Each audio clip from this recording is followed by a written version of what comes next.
Hello， 大家好，我是 Picos， 今天要来跟大家介绍伊德尔的翻炒锅。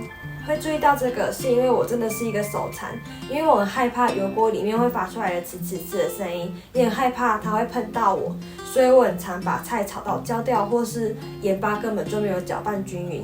而这个智能翻炒锅就大大的解救了像我这样子的手残，所以我也想要把它介绍给大家。先来跟大家介绍伊德尔翻炒锅的几项功能。第一个功能是它有2段式倾斜，按下旁边这个按钮之后，它就可以旋转到50度的角度。内锅360度旋转，定时，烹饪模式，火力大小。接下来我要示范3道菜的做法。第一道菜节瓜炒蛋。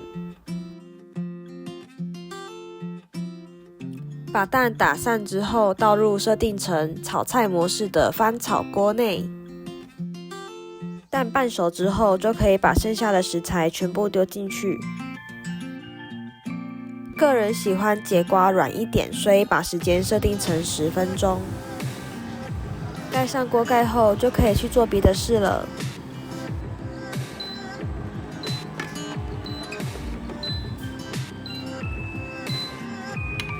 10分钟后，我们的第一道菜就完成啦。再来是第2道虾米高丽菜。把所有食材放入翻炒锅内，设定成炒菜模式后，等到时间到了就完成了第2道菜。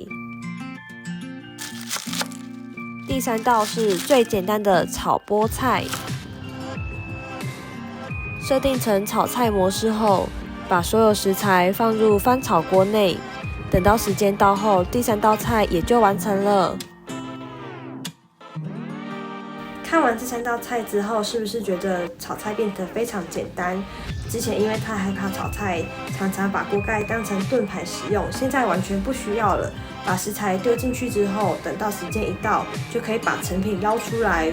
未来到外面租屋，也希望可以用它来处理我的3餐。最后也非常推荐大家使用伊德尔的翻炒锅。那今天的介绍就先到这里咯，谢谢大家，拜拜。